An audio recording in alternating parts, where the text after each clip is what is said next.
I'm not sure I'm catching all of these chats. Well, what I plan to do today is to show you a video that will give you an overview of all of Episcopal Relief and Development's work. And then we're going to take a little bit of a deeper dive into our work with children, which you all have supported at Ascension. Thank you for that. And we'll have plenty of time for questions and comments as we go along. So now I'm going to share my screen with you all. All right, you see the slide, Episcopal Relief and Development? I can't see you, so. It's fine, Josephine. Okay, great. All right, so here we go.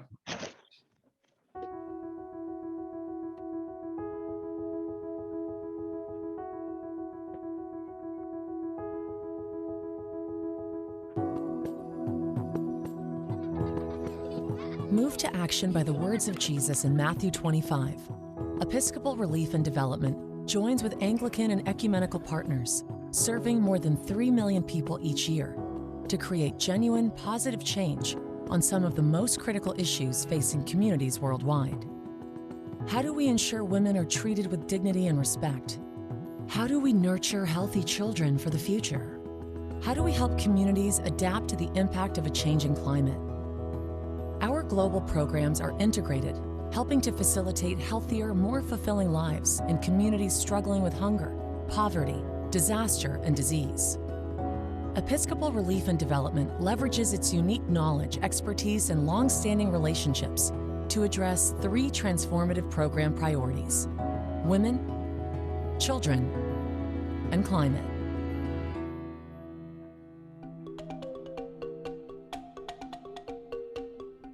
Our work with women focuses on a vision that everyone deserves a life free from violence in a society where they are treated with dignity and respect. Our work with children supports and protects kids under 6 so they can thrive and become contributing members of their communities. Our work on climate helps communities become more resilient by adapting to rapidly changing weather patterns. And we continue to respond to disasters and rebuild communities by reaching those most at risk and accompanying them through a full and sustained recovery. Internationally, we support emergency response efforts through local partners in our Disaster Risk Reduction Toolkit. In the United States, we connect, equip, and inspire church leaders to prepare for and respond to disasters. You can help these efforts by filling out your church's profile on the Episcopal Asset Map.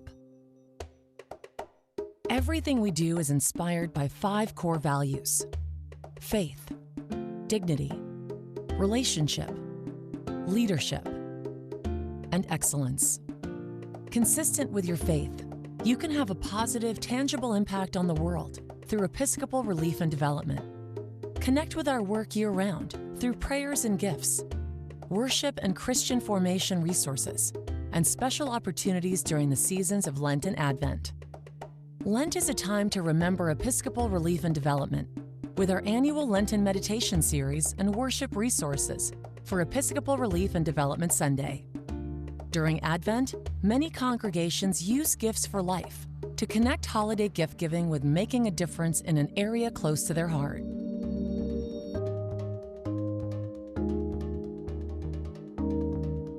We give thanks to our participants and partners worldwide who, for more than 75 years, have used their talents and gifts to lift up those around them and help communities thrive. In Liberia, women and men are working with faith leaders to end violence and heal their families and communities. Health promoters like Catherine in Zambia work with caregivers to help children reach critical milestones to achieve their full potential. Agricultural promoters like Octavio and Juana in Nicaragua are working with communities to build resilience in response to a changing climate.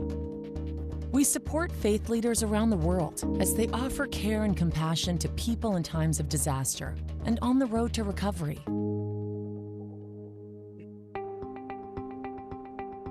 Thank you for your continued prayers and support of our work. Together, we are empowering people as they improve their lives worldwide. Episcopal Relief and Development is a way to be a part of what Presiding Bishop Curry calls the Jesus movement in a global context, seeking and serving Christ in all people, near and far. We, as people of faith, refuse to be satisfied with the world as it is, but are unceasingly committed to the world as God dreams and intends for it to be. Join us. Let's create the future that God envisions for us.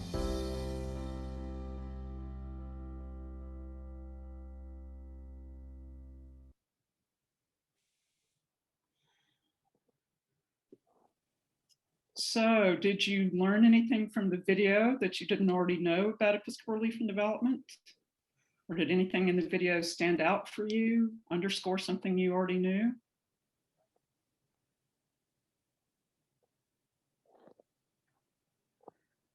Well, one of the things I hope you noticed from the video is that the people who were teaching the classes, the folks like Catherine in Zambia and Octavio and Juana in Nicaragua, the folks who were actually doing and leading the work were members of the community. They weren't members of Episcopal Relief and Development staff who fly in to teach a class or drop off malaria nets and fly home. They're folks who live in the community, care about the community. They know the members of the community and they know what the community needs. And they're known and trusted by the folks they work with. That's how we do everything we do at Episcopal Relief and Development. As I said, it's all about community empowerment and helping people tap into their own capacity to make change happen for themselves. As I said earlier, I want to dive a little more deeply this morning into our work with children, which you all have supported, for which we are grateful. So I'm going to share my screen again.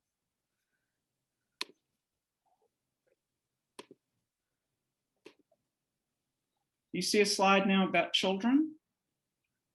Amanda, I'm going to ask you to read that for us, if you would. Our work with children supports and protects kids under 6 so they reach appropriate health and developmental milestones. This focus on early development is foundational and critical to helping children achieve their full potential as future contributing members of their communities. Thank you. Those of you who know something about early childhood development know that research tells us that brains are developed, not born. And the most critical time for brain development for a child is in the first 5 years. If a child during that critical time frame is malnourished, doesn't get appropriate health care or nurture or intellectual stimulation, that child's brain growth is literally stunted, which makes it difficult for them to ever catch up. So this presented a transformative opportunity for Episcopal Relief and Development. If we can help children thrive during this critical developmental time, 15 and 20 years from now, they will be healthy, productive adults leading their communities. So this is why we chose children as one of our priority areas. The programming is holistic programming that surrounds children with everything they need to thrive, starting with health, beginning with prenatal health for mothers, vaccinations for babies, weighing babies, measuring them, and recording their growth. You see here community volunteers in the green shirts. In the right-hand slide, a community volunteer is taking down the statistics of the growth measurements, and if appropriate milestones aren't being met, they talk about appropriate interventions for that child. All of this work is done by community volunteers who meet with families every month to make certain they have malaria nets, to make certain the children are getting vaccinated and weighed and measured, and to talk about all the issues we're talking about today: health, nutrition, parenting skills, livelihoods, sanitation, all of the things that children need to thrive. And you see here on the right, a community volunteer with a mother with her baby and her brother who's helping raise the baby, talking about these issues with a card we call a FAMA card, which stands for Facts, Association, Meaning, and Action. The card has an illustration on the front, and the community volunteer will ask, what do you see in this illustration? How does that relate to your child and how you're raising your child? And they have a conversation. It's all a facilitated conversation from these trained volunteers. You see a volunteer on the left getting ready to go meet with the family. She has one of those cards in her hand, and she has her bicycle with her, which is a huge help to community volunteers, many of whom travel 10 to 12 kilometers between homes to visit with families. So having a bicycle is a terrific help. And those of you who are familiar with our Gifts for Life catalog will notice there's a bicycle gift in there that helps buy bicycles for these volunteers. Another big part of the program relates to livelihoods, economic livelihoods. You see here a group called a Savings with Education group. This group operates very much like a cooperative bank. Women, primarily women, come together every week and save an amount that they've agreed on. So they're accountable to each other for saving. You can see they're accountable to each other with transparency. They count the money of the group every week. If someone needs a loan, they can get a loan from the group, which they would never be able to get from a commercial bank, or certainly not at anywhere at an interest rate that they could manage. Our research shows that the loans are typically used to start or enhance a small business. It might be used for a family emergency, but the loan is repaid with interest, an interest rate agreed to by the group. And at the end of the year, the whole fund is distributed among the group so that each member not only benefits from her own savings, but she also profits from her savings.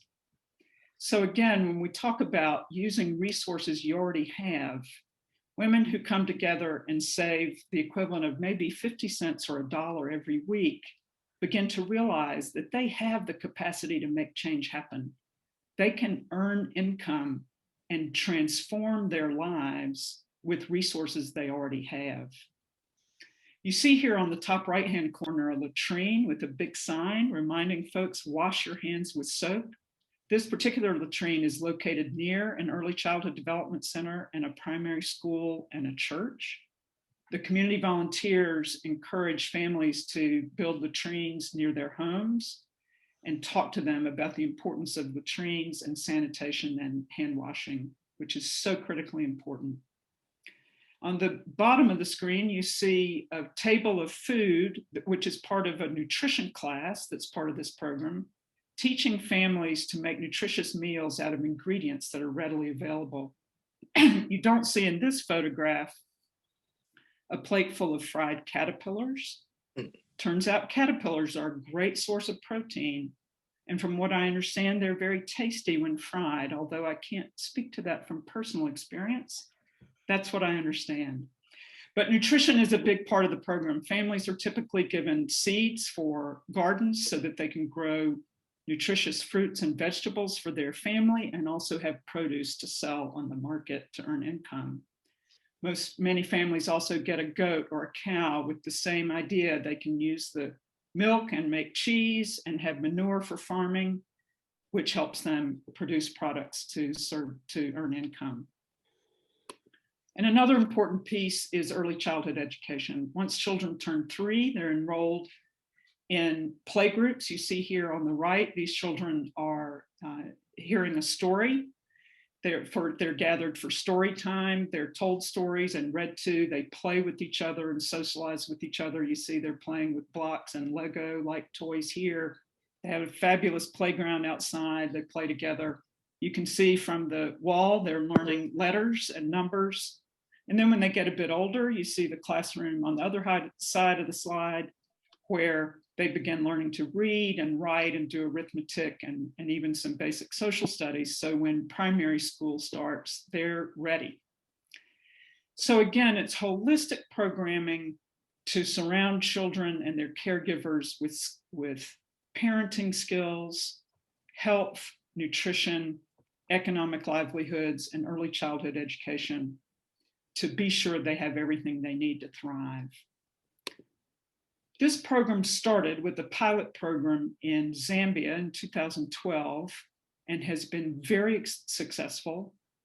And so we started a campaign in September of 2019 to expand this work. We call the campaign 1,000 Days of Love in recognition of that first critical 1,000 days of a child's life. And we're hoping by the end of the campaign, sometime next year, to have expanded this work to reach 100,000 children. We've expanded it now from Zambia into Kenya, Ghana, Malawi, Mozambique, and Namibia. So it's very exciting. You all at Ascension have supported this campaign, and we're grateful for that. But before I turn it over to Amanda for questions and answers, I want you to hear from a special person who wants you to support this work. Hello. 1,000 Days of Love is an effort on the part of Episcopal Relief and Development to garner resources and to focus intensively on the needs of children up to the age of 6. These are critical years in child development, and Episcopal Relief and Development has committed its energies and its priorities to working with children and helping them to grow into the fullness of life that God intends for every child. As we save children, we save ourselves. We save our world. There's a story in the Bible of a time when children were endangered. It's found in the book of Exodus. It's in the days of the slavery of the Hebrews in Egypt. And there was a Pharaoh who determined that the best way that he could bring the Hebrew slaves into submission was by executing Hebrew baby boys as soon as they were born into this world. And he mounted a campaign to take the lives, to kill children.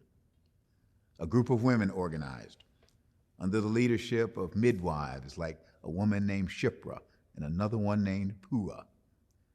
And these women organized to save as many babies as they could. The way the biblical writer tells the story, this story is told as the preface to saving one of those babies. One of those babies saved in that context was a baby drawn from the river, a baby who was watched over by his sister Miriam, a baby whose mother had put him on the river, hoping and praying that somebody would find him and save him. And indeed, it was actually a compassionate woman who was related to the Pharaoh, a princess of Egypt, who defied the decree of the Pharaoh and saved a baby boy. And that woman, together with his birth mother, helped to raise that child. And the name of that child was Moses. And that child would lead the Hebrews, and indeed the Pharaoh's own daughter, who saved his life. He would lead them to freedom. As we save children, we save the world. We save ourselves. This campaign, this effort, is about saving the world by saving and making a difference in the lives of the children of the world. Do all you can, and thank you, and God bless you.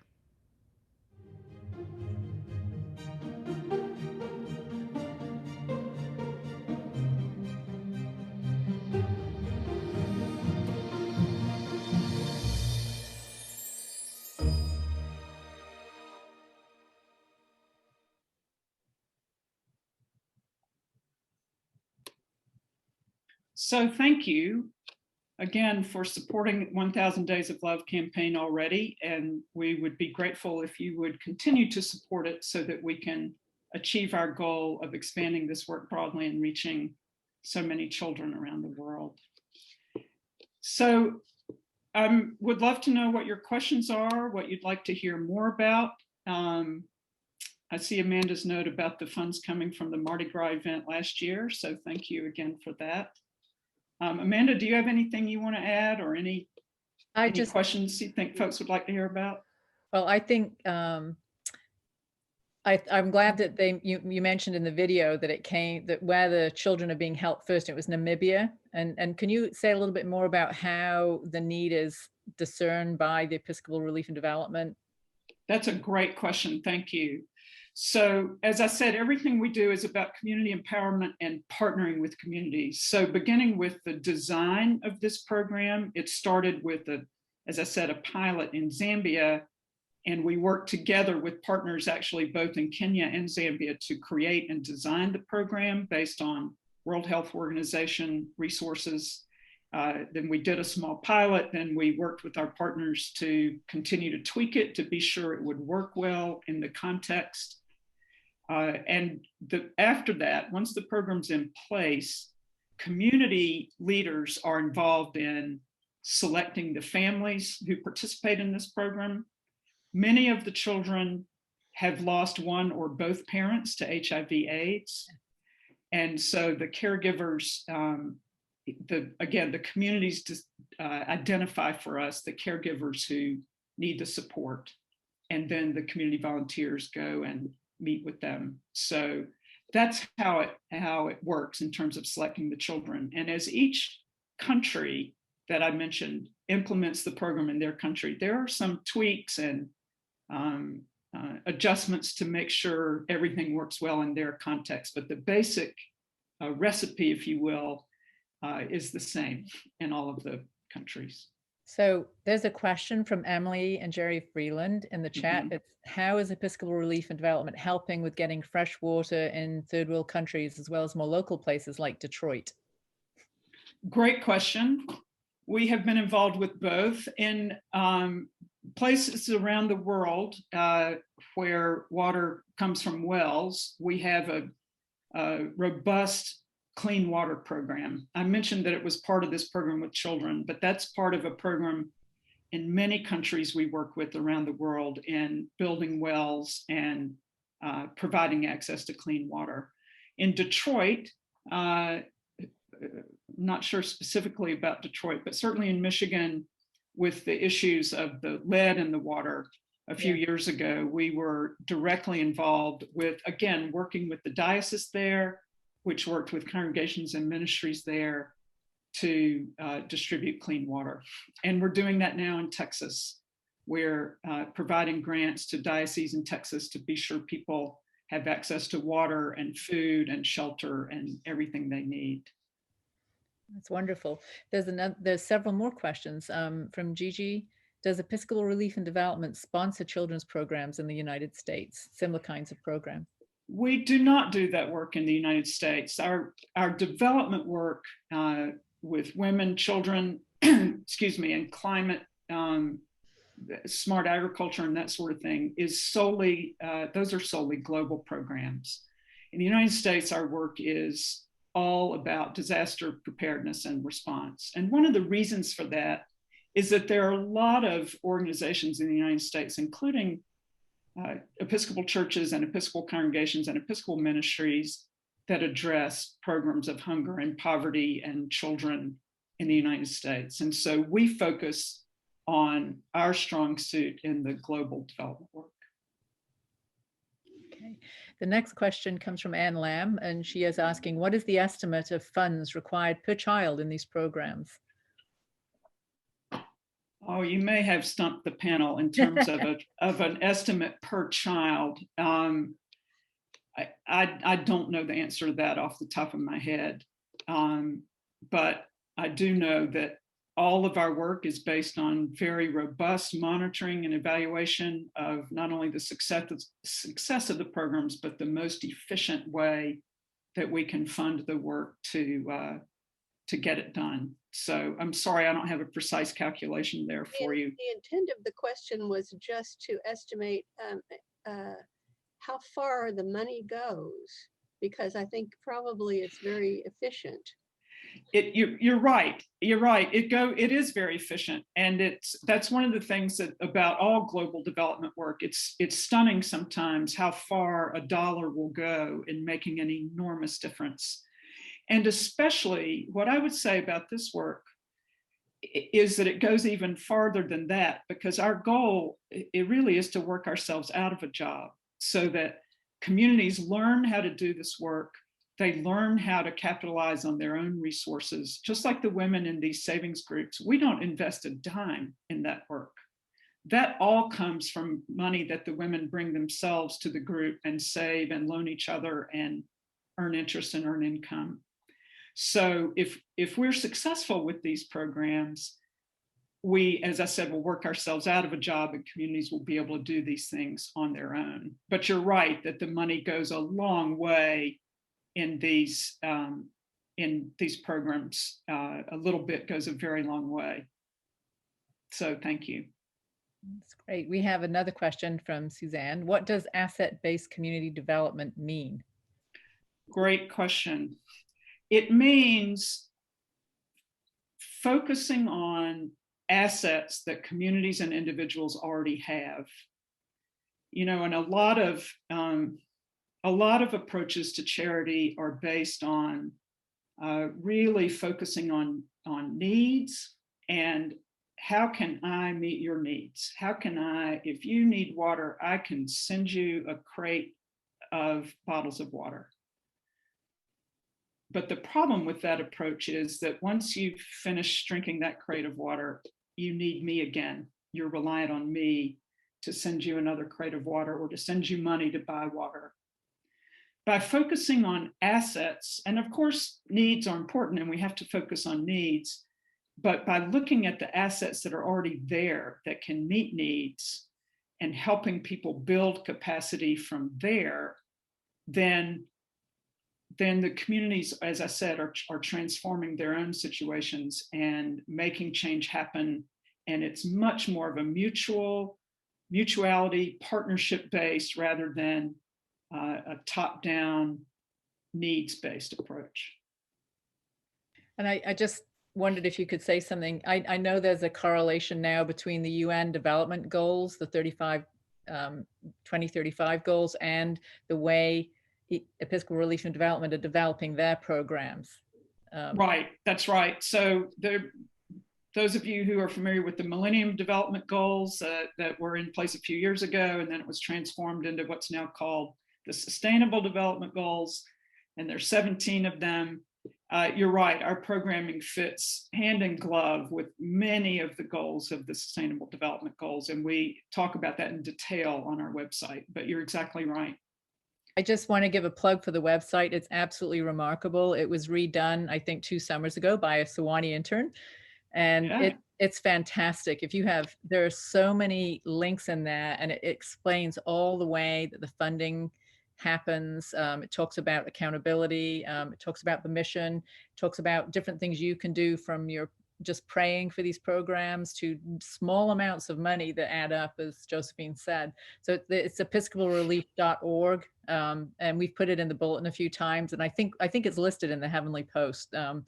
I just love looking at it, and there are lots of videos of Episcopal Relief and Development folk on the ground.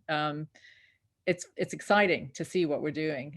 So it's kind of what got me really passionate about it once Josephine and Bishop Cole asked me to look into this a little bit more.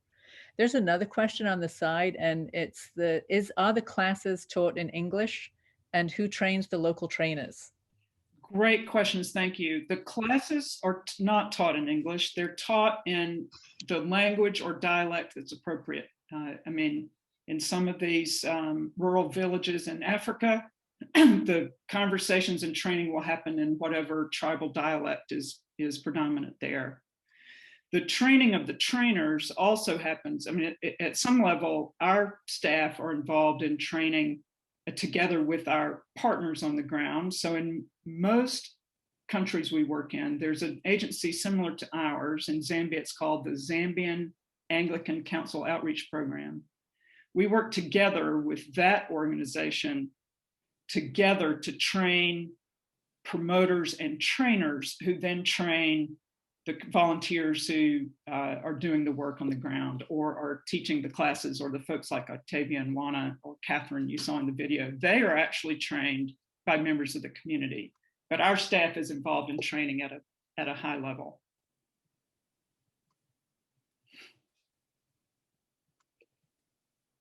There we go. The next question is, do you collaborate with other organizations such as Wine to Water? We do collaborate with other organizations. I'm not familiar with the Wine to Water organization, but we collaborate with lots of organizations on the ground, of course, and also with other faith-based organizations. We collaborated closely with the United Methodist Committee on Relief, for example, in our Nets for Life program. We've worked together and have funding from Islamic Relief USA and our work for women working against violence against women. We've gotten funding from the Conrad Hilton Foundation for our work with children, from the Gates Foundation and others. But yes, we do collaborate with other organizations when the fit is right.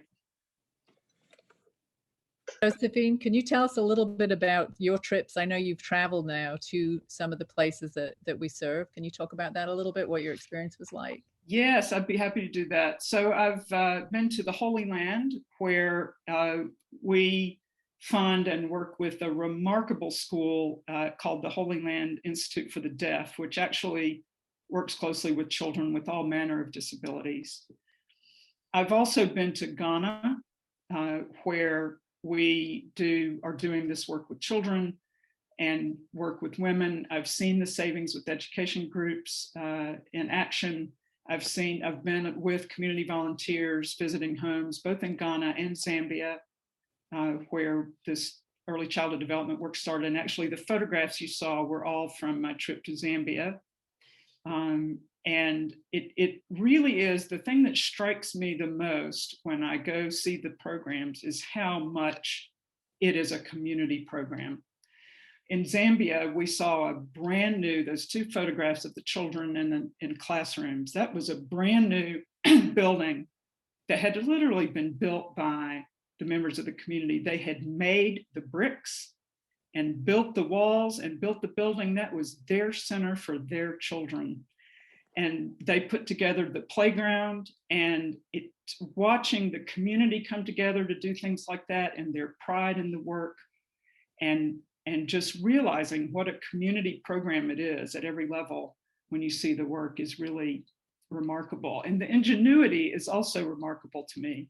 Another part of the program I didn't mention is toy making classes, to make toys out of things like recycled bottles and bottle caps that are readily available, but are so important, as you know, for children to have that tactile experience and stimulation of playing with toys. One of my favorite innovations from COVID is a contactless hand washing station, which is a plastic jug of water that's propped up, and the tip is attached to a string which is attached to a stick that's propped up against the rock. So when you want to wash your hands, you step on the stick and the water comes out. Handless, contactless washing station out of materials readily available. So the ingenuity always blows me away. I have one quick follow-up to that. Do young people get to go ever as interns or volunteers, or how do you get the young people in our church engaged with these bigger programs? That I was so inspired when we moved to America, when I started going to church in Pittsburgh, and Festo Kavendra came from Uganda and talked, and that was like my first experience with our church's outreach, and I never looked back. And when I was at Sewanee, as you know, we had such an amazing community there, with really through Bob Ayers connecting me to Bread for the World and things like that. How do we get our young people connected and excited about Episcopal relief and development? Well, you start with having your young people learn more about the work, dive into the website, have someone come speak, get involved, do a fundraiser for Episcopal relief and development's work. We also offer pilgrimages. The trips I've taken to see the work are pilgrimages to see the work. We don't do what I would call the classic mission trip, where a group goes and helps paint a school building or something like that, because again, our model is all based on folks in the community actually doing the work. But I would recommend having your youth group dig into it, learn a little bit about it. I've seen youth groups do fun things with the Gifts for Life catalog and raise some money and have a contest to decide which gift they want to donate the money to, or you could do something fun with the work with children. The kids could do a bike-a-thon to raise money to buy bicycles for volunteers.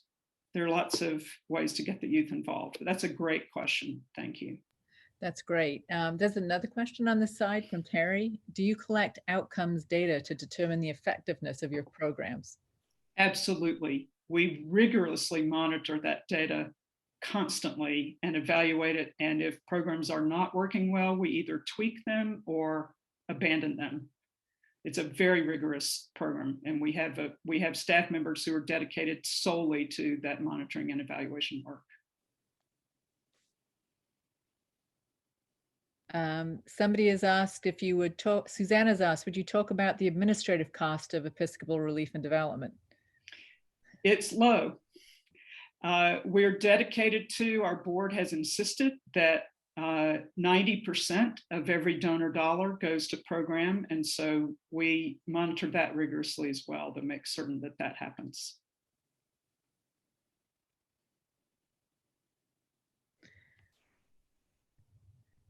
Any more questions? We've been very engaged over the last few weeks, actually really over the last year, with discussions about race in Knoxville and in our community. And Sylvia Peters, who's here with us, and Pat Rutenberg as well, they've really been the leaders in our community talking about race in our church and our community. And they've set up a beloved community group at Ascension, which is now a separate ministry, which is so exciting. And I wondered if you could talk a little bit about, you know, the construct of race and how that sort of plays into the mission policy or statements of the Episcopal Relief and Development. Yeah, thank you. That is such important work. And the whole concept of beloved community, excuse me, and helping everyone recognize and experience that they are beloved children of God and have dignity and have the capacity to grow into everything God dreams for them is at the heart of our work, whether it's global or domestic. And our work focuses on those who are most vulnerable in the community, including our U.S. disaster work. Our disaster work does not help churches repair their roofs or work on buildings, which is important, but that's not what we do. We help fund ministries that reach out to the most vulnerable in communities. And as it happens, as you know, the most vulnerable in most communities are typically people of color. And the people we work with around the globe in Africa, Asia, Latin America are almost exclusively people of color. And our work in Africa, in my mind, is the visit to Ghana really drove this home for me, because we saw the development work in the northern part of Ghana.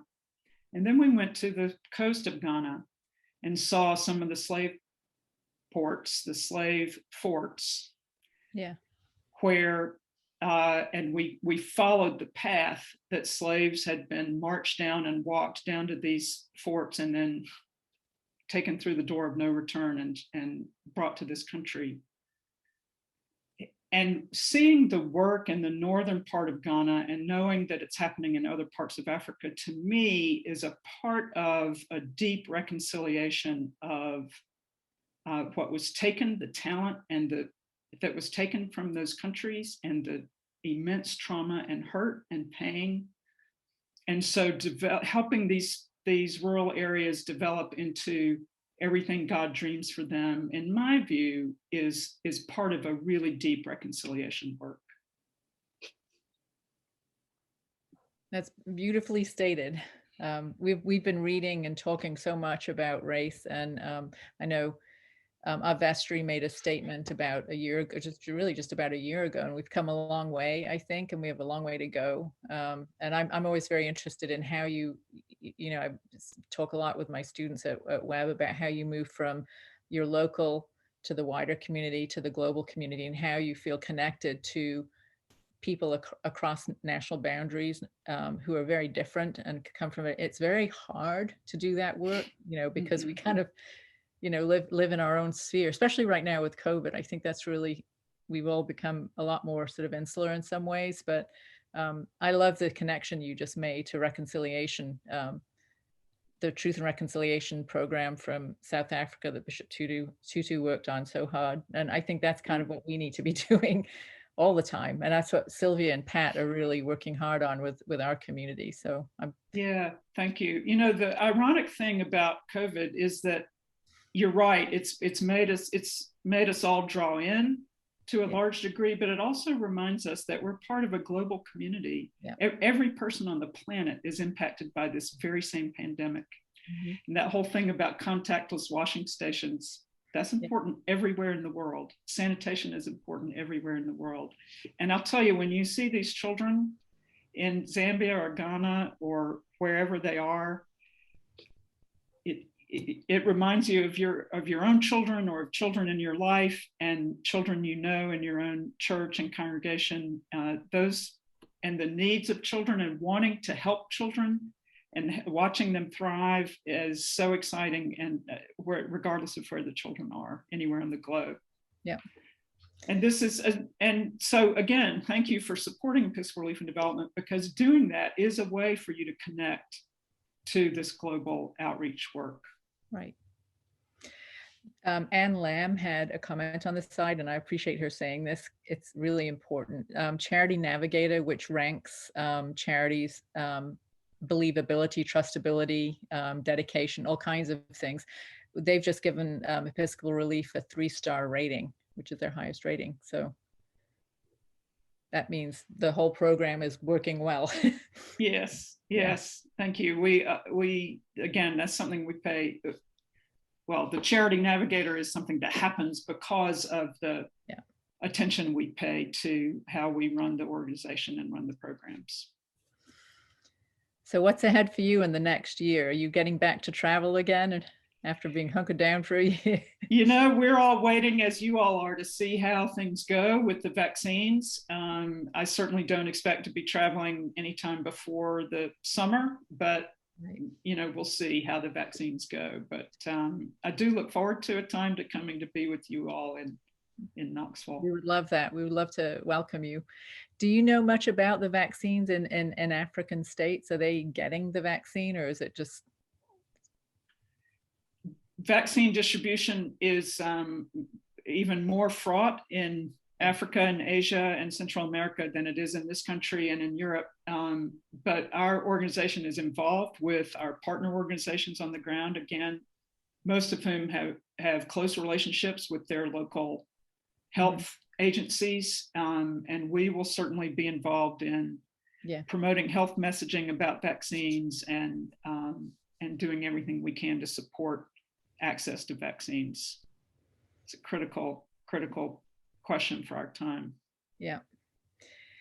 There's just a couple more minutes left. Does anyone else have a last question or a comment? See, I'm just looking over the screens here. Okay. Thank you for navigating all the questions, Amanda. I hope I got everyone's. If there's anything I missed, now's the chance to jump in. But I really appreciate the time that you spent with us today, Josephine, and I do look forward to seeing you in person again, probably up on the mountain. Yeah, that sounds good. Yeah, and I just want to thank everybody for the time that you've taken to learn and to be participating and engaged in this discussion. Pat says thank you for a compelling program. Pat and Alan Ruttenberg, and Donna says thank you. Thank you. Thank you. And I also commend to you your, I'm going to follow you to your worship service and hear a sermon from Bishop Jennifer Baskerville-Burroughs, which I know you'll enjoy. So thank you again. I really appreciate being part of this morning. Thank you. Pat, would you close us in prayer, please? I assume you mean me. Pat Ruttenberg can if she likes. She's wonderful. Yeah, she is, but I won't put her on the spot. Let us pray. Gracious God, we give you thanks for the work of Episcopal Relief and Development, for this fine program we heard today, for Josephine's virtual presence with us. We ask that you would bless their work, bless our participation in their work, and help us all to continue to seek to become a beloved community in all that we do, so that this world would become your vision of what we could become as believers, as Christians, as leaders, and as followers of Jesus. All this we ask through Christ our Lord. Amen. Amen. Thank you, Josephine.